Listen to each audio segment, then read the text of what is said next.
Assalamualaikum teman-teman, selamat berjumpa lagi dengan saya Abdul Rahman dan masih tetap di channel Abdul Rahman ya. Dan masih tetap juga mengupas tentang seputaran gangguan asam lambung dan anestesi psikosomatis. Nah, di season kali ini saya akan share video tentang BAB teman-teman ya. Dan biasanya untuk orang-orang yang terkena gangguan asam lambung dan anestesi psikosomatis, di BAB itu sangat sering sekali tidak normal gitu teman-teman ya. Kadang kita itu mencret, kadang kita itu BAB-nya itu nggak lancar. Jadi BAB-nya itu bisa 2 hari sekali, 3 hari sekali, bahkan sampai seminggu sekali gitu teman-teman ya. Nah makanya bagi teman-teman yang sekarang sedang terkena gangguan asam lambung dan anestesi psikosomatis, kemudian mengalami sensasi di BAB tidak normal, tolong tonton videonya sampai habis, jangan di skip biar kalian nanti mengerti, biar kalian nanti paham, dan ketika mengerti dan paham kalian bisa menanganinya dengan mudah dan minimal kalian tidak was-was, tidak gelisah. Kenapa dengan BAB saya? Nah itu teman-teman ya. Nah makanya tonton videonya sampai habis, jangan di skip. Nah kemudian bagi teman-teman yang baru bergabung, seperti biasa ya, kalau seandainya kalian mau bertanya tentang seputaran gangguan asam lambung dan anestesi psikosomatis, alangkah baiknya kalian tonton dulu video-video saya sebelumnya, karena untuk seputaran gangguan asam lambung dan anestesi psikosomatis semuanya sudah saya share ya. Dari mulai cerita saya yang terkena gangguan asam lambung dan anestesi psikosomatis, kemudian merasakan 1001 macam sensasi yang sangat tidak nyaman, itu sudah di-share. Dan kemudian bagaimana cara menangani setiap sensasi yang hadir, itu juga sudah di-share. Nah makanya biar lebih jelas, biar lebih detail, alangkah baiknya kalian tonton dulu video-video sebelumnya. Nah itu teman-teman ya. Dan kemudian bagi teman-teman yang baru bergabung juga, kalau seandainya kalian belum subscribe channelnya, mohon videonya itu di subscribe dulu ya. Karena untuk subscribe itu tidak memerlukan biaya, tidak memerlukan pendaftaran. Jadi subscribe itu adalah hal yang sangat mudah sekali bagi teman-teman lakukan ya. Jadi teman-teman itu cukup memijit saja tulisan subscribe. Biar kenapa? Jujur ya, biar videonya itu cepat berkembang dengan baik. Dan kalau seandainya videonya itu berkembang dengan baik, sudah barang tentu itu akan menambah semangat tersendiri buat saya untuk terus nge-share tentang seputaran gangguan asam lambung dan anestesi psikosomatis ini terhadap kalian. Kemudian jangan lupa juga tekan juga tombol lonceng sama tombol like-nya ya, biar kalian itu dapat notifikasi atau pemberitahuan video saya yang terbaru. Karena saya itu akan terus nge-share tentang seputaran gangguan asam lambung dan anestesi psikosomatis ini terhadap kalian, dengan tujuan semoga saja videonya itu menjadi wasilah atau jalan keluar bagi kalian yang sedang mengalami gangguan asam lambung dan anestesi psikosomatis hingga membaik ya, apalagi sampai sembuh total.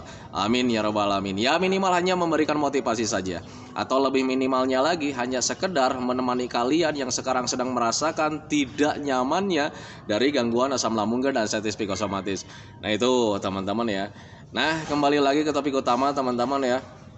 Untuk orang-orang yang terkena gangguan asam lambung dan anestesi psikosomatis sangat banyak sekali ya merasakan atau menghadapi atau mengalami sensasi yang sangat banyak sekali teman-teman ya. Dan itu sensasinya itu beraneka ragam ya, dari ujung rambut sampai ujung kaki. Sensasi itu pasti hadir teman-teman, dan pasti ada teman-teman ya. Nah makanya orang-orang yang terkena gangguan asam lambung dan anestesi psikosomatis selalu mengatakan bahwa sensasi dari gangguan asam lambung dan anestesi psikosomatis itu adalah sensasi 1001 macam gitu teman-teman ya. Gangguannya cuma 1 atau 2 gitu teman-teman, gangguan medis dan gangguan psikis, tetapi ya, sensasinya atau rasanya sangat banyak sekali ya, beraneka ragam gitu teman-teman ya. Kayak macam bineka tunggal ika gitu teman-teman ya, banyak sekali lah gitu. Makanya setiap hari saya share video itu hanya sekedar mengingatkan saja sama teman-teman ya, bahwa itulah gangguan asam lambung dan anestesi psikosomatis, ciri khas dari gangguan medis dan gangguan psikis gitu teman-teman ya.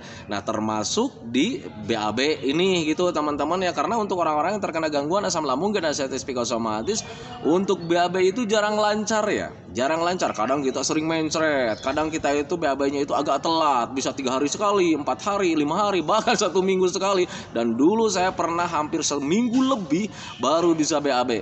Nah itu teman-teman ya. Nah dulu saat terkena gangguan asam lambung dan anestesi psikosomatis, ketika mengalami BAB yang tidak lancar atau tidak normal seperti itu, ketika belum paham, itu membuat saya pribadi waktu itu was-was, gelisah gitu, seolah-olah tidak mengerti, tidak paham gitu teman-teman teman-teman ya. Saya makan nih tiap hari ya, tetapi kenapa BAB-nya jarang gitu teman-teman? Apakah jadi daging semua atau menghilang atau misalkan diambil makhluk halus gitu teman-teman makanannya? Soalnya orang normal biasanya kalau makan itu pasti tiap hari BAB. Nah sekarang saat terkena gangguan asam lambung dan ascites psikosomatis ketika makan setiap hari, tetapi maka BAB itu nggak ada teman-teman ya, bisa 4 hari sekali, seminggu sekali gitu teman-teman ya. Nah makanya tolong pahami teman-teman ya, buat orang-orang yang terkena gangguan asam lambung dan ascites psikosomatis di BAB itu sangat beraneka ragam. Nah sekarang saya akan jelaskan dulu, ini pengalaman saya tentang BAB yang mencret gitu teman-teman ya. Nah untuk BAB mencret teman-teman ya, walaupun misalkan kalian makan nih udah normal gitu teman-teman ya, makannya nasinya udah masuk, udah enak lah makannya gitu ya, makan serba ini itu sudah enak, sudah nyaman gitu teman-teman ya, tetapi masih ada mencret gitu teman-teman. Walaupun misalkan kita tidak mengkonsumsi sambal gitu teman-teman, tidak mengkonsumsi pedas ya, kemudian tidak mengkonsumsi makanan yang berlemak gitu teman-teman, tetapi kenapa masih mencret? Kan gitu logikanya gini teman-teman ya. Dulu sebelum terkena gangguan asam lambung dan ascites psikosomatis, kita mengalami mencret itu kalau seandainya berlebih makan sambal kan gitu ya. Nah tetapi saat sekarang walaupun tidak makan pedas, tetapi kenapa ini mencret selalu hadir? Nah itu teman-teman ya. Nah perlu kalian ketahui teman-teman ya, untuk orang-orang yang terkena gangguan asam lambung dan ascites psikosomatis, yang menyebabkan mencret itu bukan karena pedasnya teman-teman, tetapi itu yang namanya asam lambung belum normal 100% gitu teman-teman ya.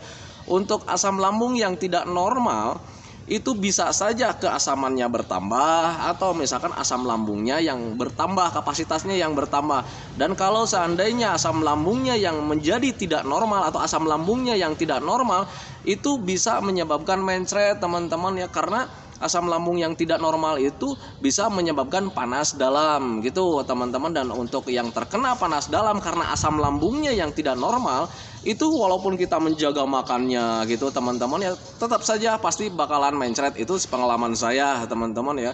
Dan mencretnya itu, BAB-nya itu kayak macam ada berbuih juga ya, kayak macam berbusa. Kalau misalkan kita lihat itu seperti kayak macam dicampur air sabun gitu teman-teman. Itu pengalaman saya gitu teman-teman. Semoga saja teman-teman tidak mengalaminya ya.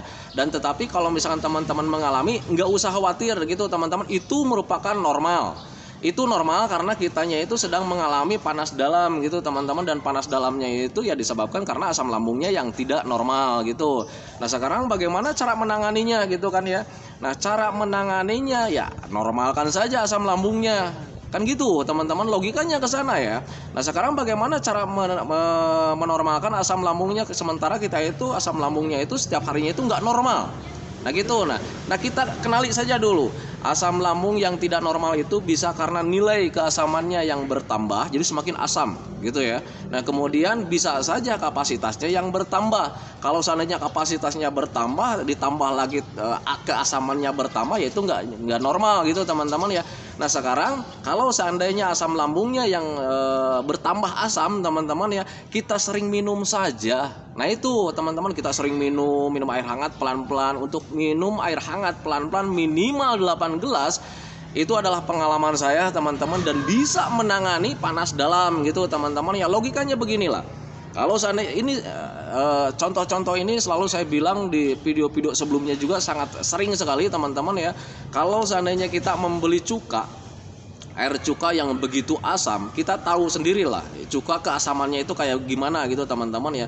Coba kita campur dengan air hangat teman-teman ya, itu nilai keasamannya itu akan berkurang teman-teman ya. Nah sama halnya juga dengan asam lambung teman-teman ya. Kalau seandainya asam lambungnya semakin bertambah keasamannya, sering minum saja pelan-pelan aja ya, nggak usah langsung diteguk 8 gelas, enggak seperti itu teman-teman ya.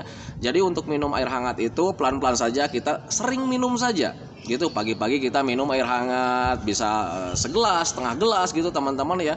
Kemudian jam 9-nya kita minum lagi air hangat, bisa segelas atau setengah gelas gitu teman-teman. Pokoknya intinya dalam putaran jam antara pagi-pagi sampai maghrib menjelang tidur, atau jam 7 malam atau jam 8 malam itu menjelang mau tidur, itu kita itu sudah full 8 gelas teman-teman ya.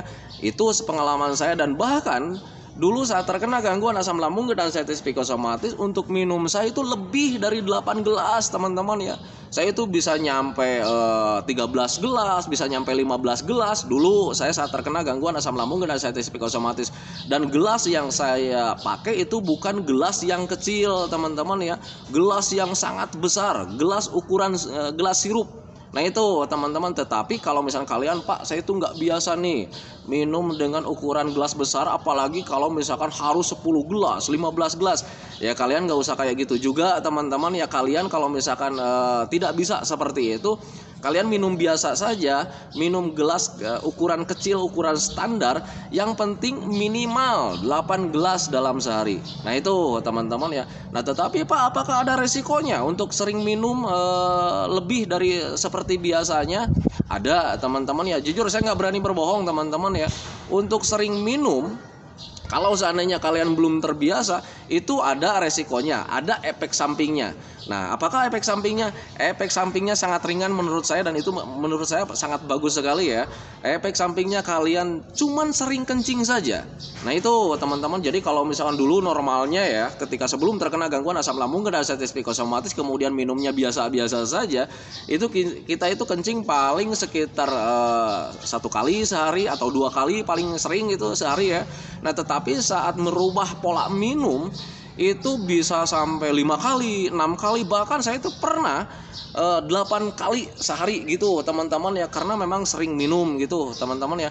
Nah tetapi itu sangat bagus menurut saya gitu teman-teman. Kenapa sering kencing? Karena memang banyak minum itu sangat bagus, karena biar bisa membantu mendetok racun-racun yang ada dalam tubuh kita. Nah itu teman-teman, itu sepengalaman saya. Nah makanya bagi teman-teman yang sekarang ingin mencontoh ya silakan saja, tetapi jangan terlalu heran, jangan terlalu was-was kalau seandainya kenapa kalian ini sekarang jadi banyak kencing.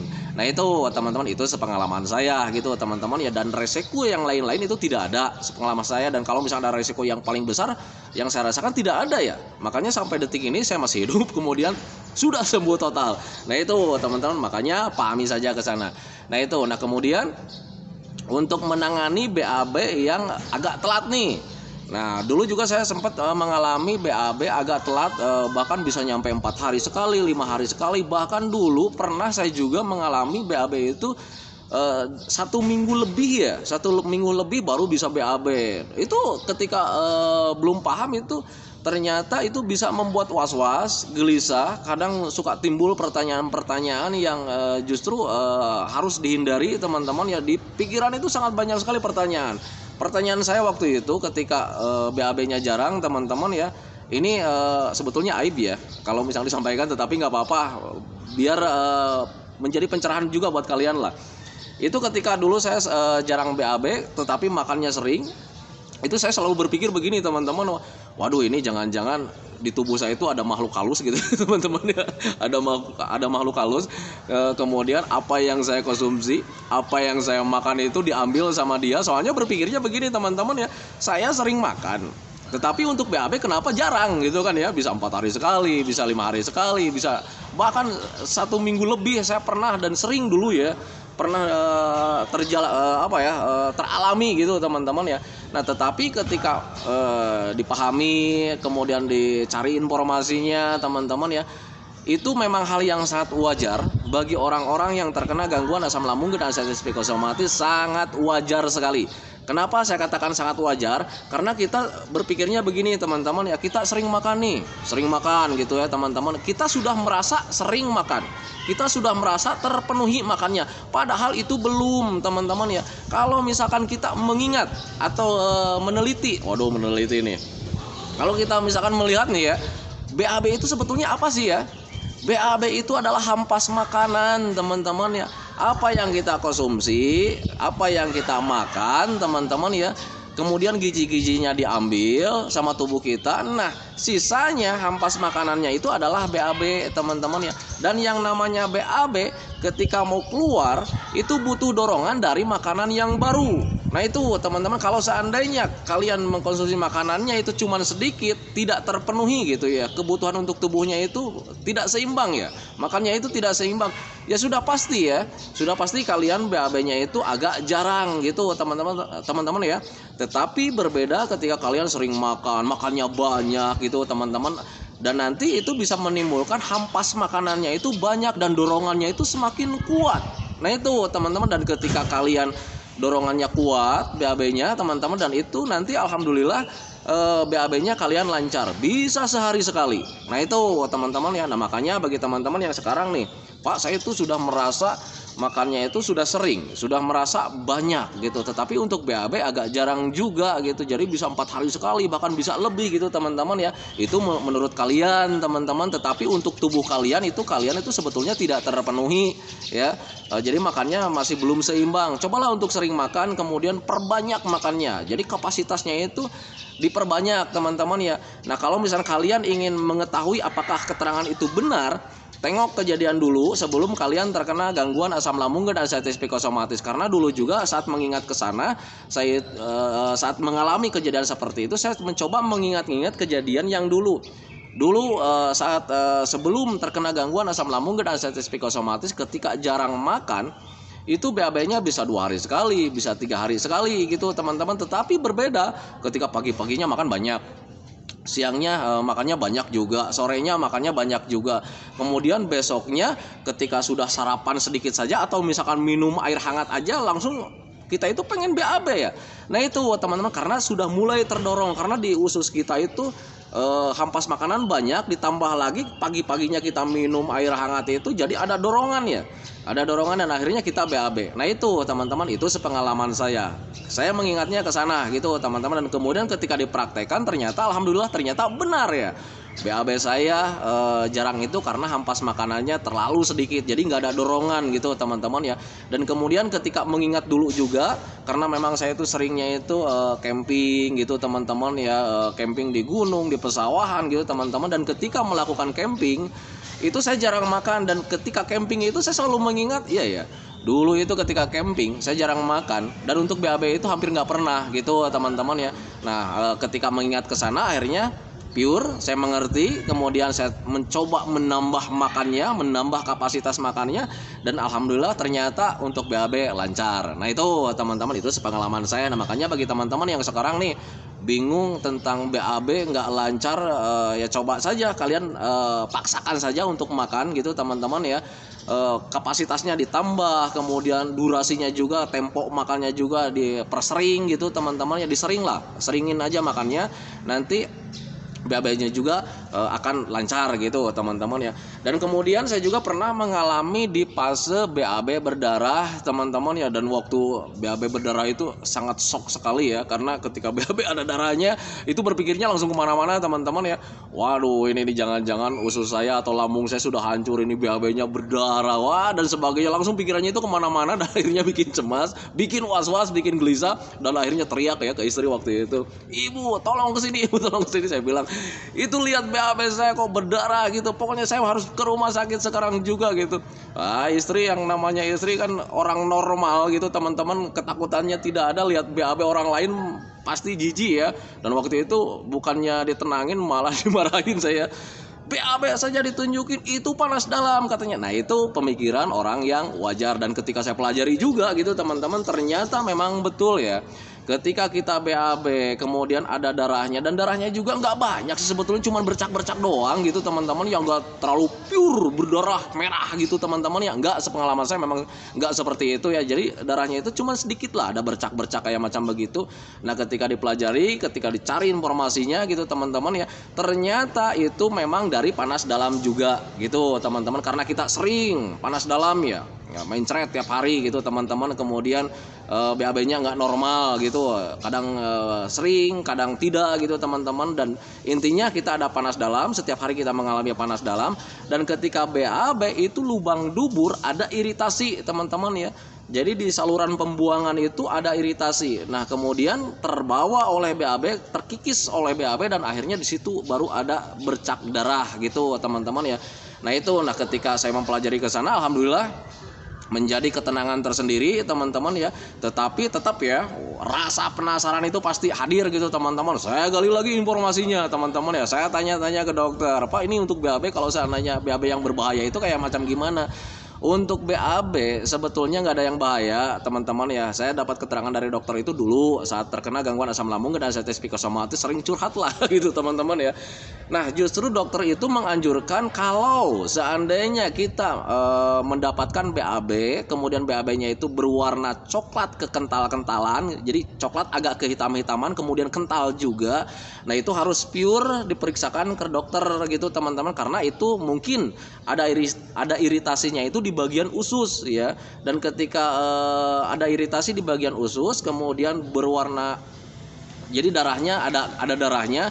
Nah ketika keluar itu bukan berwarna merah darah teman-teman, tetapi warnanya itu coklat kehitam-hitaman karena memang sudah lama gitu ya, bisa 4 jam mungkin bisa 5 jam di dalam ususnya. Nah itu berubah warna, jadi warnanya bukan merah darah gitu teman-teman. Tetapi kalau misalkan merahnya merah darah itu hanya di lubang dubur saja, ada iritasi di lubang dubur ya. Nah itu teman-teman gak usah dikhawatirkan. Nah terkecuali kalau misalkan kalian BAB-nya agak coklat kehitam-hitaman ditambah lagi BAB-nya mengental, nah itu justru kalian harus periksakan ke dokter. Itu pengalaman saya dan itu tahu informasi saya ketika saya sering curhat dulu sama dokter. Nah itu teman-teman ya. Nah makanya bagi teman-teman yang sekarang sedang mengalami was-was gelisah tentang BAB, tolong pahami saja ke sana. Jadi untuk BAB itu sebetulnya normal-normal saja ketika kalian sudah mengetahui, oh saya itu ternyata BAB-nya mencret karena memang ada panas dalam gitu teman-teman ya. Perbaiki saja panas dalamnya, sering minum air hangat pelan-pelan, kemudian bantu juga dengan mengkonsumsi labu siam, rebusan labu siam ya, kemudian cincau juga, pepaya juga gitu teman-teman ya. Nah kemudian kalau misalkan BAB-nya jarang, oh BAB-nya jarang nih, oh ternyata memang karena kapasitas makanan yang kita konsumsinya itu masih kurang, jadi hampas makanannya itu nggak ada gitu teman-teman ya, kurang lah, jadi kurang menekan ketika mau BAB itu. Ya perbanyak saja makannya gitu teman-teman ya, perbanyak saja makannya. Tetapi kalau misalnya Pak ini saya tuh sudah merasa sering makannya, sudah merasa banyak, belum tentu ya, karena memang mungkin pendapat kalian saja, tetapi untuk tubuh itu ya kalian tidak terpenuhi itu. Jadi itu cuma dari perasaan saja, saya merasa makannya itu sudah banyak, tetapi untuk berbeda ketika tubuh kalian itu tidak terpenuhi ya, lambung kalian atau misalnya usus kalian itu tidak terpenuhi. Nah itu teman-teman ya, nah makanya coba saja untuk perbanyak lagi makannya. Nah itu, nah kemudian untuk bercak darah itu memang karena panas dalam gitu teman-teman ya, perbaiki saja panas dalamnya, yaitu dengan seperti yang tadi ya, sering minum air hangat pelan-pelan minimal 8 gelas dalam sehari, kemudian sering mengkonsumsi juga, bantu juga dengan sering mengkonsumsi cincau, pepaya, rebusan labu siam gitu teman-teman ya. Dulu saya mengkonsumsi itu dan alhamdulillah semuanya tertangani gitu teman-teman ya. Dan makanya bagi teman-teman yang sekarang ingin mencontoh, silakan saja, karena untuk mencontoh itu tidak memakai biaya sih sebetulnya ya. Nah makanya gitu ya teman-teman ya, karena di channel saya itu karena memang ini pengalaman pribadi, saya sembuhnya tanpa obat, tanpa herbal, jadi semuanya itu memakai metode saja. Nah kalau misalnya kalian ingin mencoba silakan saja. Nah itu teman-teman ya. Nah itu teman-teman video dari saya, semoga saja videonya itu menjadi pencerahan buat kalian, semoga saja videonya itu menjadi wawasan buat kalian. Ternyata untuk gangguan asam lambung dan anxiety psikosomatis itu semuanya itu serba rumahan. Memang serba rumahan sih sebetulnya, kalau misalnya kalian sudah mengerti, sudah paham, itu memang serba rumahan. Dan rasa rumahan itu kayak macam hal yang sangat besar, karena kitanya itu terganggu psikisnya, mentalnya terganggu teman-teman. Kalau seandainya kalian tidak terganggu mentalnya, sebetulnya untuk sensasi yang lain-lain dari asam lambung itu sebetulnya hal yang biasa sih sebetulnya. Nah itu teman-teman, makanya di video sebelumnya saya jelaskan sama teman-teman itu yang lebih diutamakan itu mentalnya dulu gitu teman-teman, biar kalau misalkan mentalnya sudah tertangani ya, mentalnya kembali normal lagi, ya kalian menjadi serba ringan semuanya. Karena itu memang gangguan ringan sebetulnya ya. Untuk asam lambung itu gangguan ringan teman-teman ya. Jangankan kalian ya, orang lain juga terkena ya asam lambung, cuman mereka itu tidak ada kekhawatiran, tidak ada was-was, tidak ada gelisah, karena dia itu mentalnya tidak terganggu, tidak ada trauma teman-teman ya. Nah itu, nah makanya yang harus kalian benahi itu lebih dominan itu di traumanya, biar kalian itu semuanya serba mudah karena sudah mulai berpikir jernih, berpikir memakai logika juga, berpikir dengan secara wajar juga. Nah itu teman-teman ya, Waduh, durasinya udah lama nih. Nah itu teman-teman ya, videonya semoga saja ya minimal bisa menemani kalian lah yang sekarang sedang merasakan tidak nyamannya dari gangguan asam lambung dan asam psikosomatis. Tetapi kalian harus yakin, harus percaya bahwa kalian bakalan sembuh, bakalan sehat kembali, bakalan sembuh total lagi. Saya berani berjanji teman-teman ya. Kenapa saya berani berjanji? Karena saya sudah mengalaminya 2 kali, bahkan saya itu sering berjanji sama teman-teman itu, kalian bakalan membaik walaupun tanpa diapa-apain teman-teman, karena memang bakalan baik sih sebetulnya, bakalan sembuh sih sebetulnya ya kalau misalnya kalian punya semangat. Kemudian gimana caranya supaya hati dan pikiran itu kita senang. Nah itu teman-teman ya.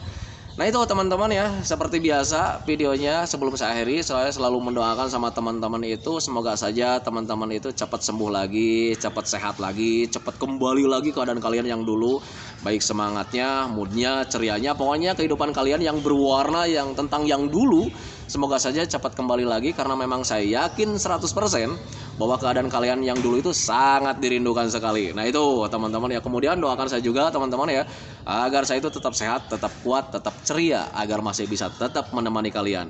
Nah itu teman-teman ya, saya hentikan videonya teman-teman ya. Assalamualaikum warahmatullahi wabarakatuh.